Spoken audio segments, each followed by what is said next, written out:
అని సాటిస్ఫాక్షన్ కాదు. కానీ 3 సార్లు తల కొట్టిపోండి. మీరు ఎంత పవిత్రంగా అమ్మని నమ్ముకొని వచ్చినారో అదే బాధ్యతగానే వెళ్ళిపోండి, అన్నీ క్లియర్ అయిపోతాయి. కాకపోతే ఒకసారి తొందరగా కావచ్చు, కొంచెం లేట్గా కావచ్చు, కంపల్సరీ జరుగుతుంది.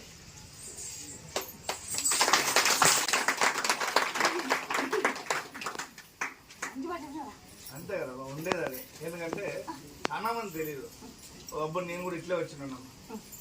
కన్నా కష్టాలు పడి రూపాయలు లేక ఉంటే ఒక 500 రూపాయలు వేరే వాళ్ళు నా ఇంటి పక్క వాళ్ళతో తీసుకొని వచ్చి ఈరోజు ఏడరా అంటే పలానోడు ఆడున్నాడని చెప్పి నిలబెట్టేసాం. ఆడ పలానోడు మనకి ఏం లేదన్న, నూకులు లేవు, అసలు నూకులే లేవు. ఆ రోజు తిట్టుకొని పోయినా, ఎవడో ఏందో ఇదంతా వచ్చి ఏంది మాట్లాడుతున్నారు, ఏం చేస్తున్నారు, పనికిరాని మాట్లాడుకుంటా ఏదో టైం పాస్ అంతా కూర్చున్నారు.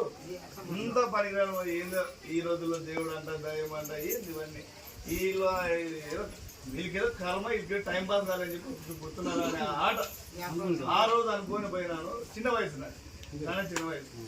ఆ రోజు కూడా ఒకరితో అప్పులు చేసుకొని వస్తే నా బతుకు ఏంద్రా బాబు 500 కూడా పాయ, మాట్లాడేది లేదు, చేసేది లేదు. ఏం అడిగింది, ఏం నాకేం చెప్పలేదు. నేను నా పిల్లలు ఇద్దరు కలిసి ఇంకా సందకాడికి ఏమో చేసుకొని తిందాం పోదాం బా అని చెప్పి అదే మనస్పార్థం పెట్టుకొని మనసులో చాలా బాధపడుకుంటూ పోయాను. నేను బాధపడుకుంటూ పోయినా కానీ నాకు మంచి జరిగిందని నాకు ఆ రోజు తెలియదు. ఎన్నిసార్లు వచ్చిపోయినా కానీ నాకు తెలియదు, తెలీదు.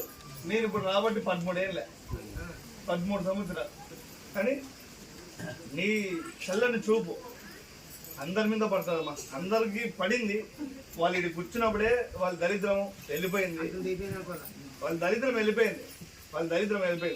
వాళ్ళ దరిద్రం ఉంటే డిస్టర్బ్ చేస్తారు చూడు. కొంతమంది ఆడు కూర్చోవడం, వీడు కూర్చోవడం, ఫోన్ రావడం, పక్కన మాట్లాడుకోవడం, వాళ్ళ దరిద్రం అదే. వాళ్ళ దరిద్రం పక్క పోవాల అంటే ఈ కూర్చుంటే ప్రశాంతం కూర్చోవాలి. పలువురు ఏం జరిగింది, ఏం వింటున్నాం మనము. ఇంత పబ్లిక్లో ఎంతోమంది కష్టాలతో వచ్చినారు.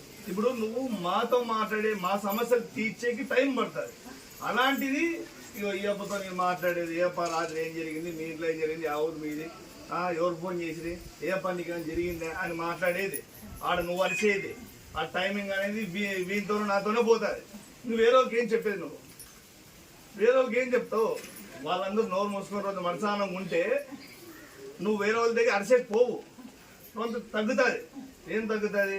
అంతే అరిసే 5 నిమిషాలు లేదా 2 నిమిషాలు వేరే వాళ్ళు కేటాయించారు.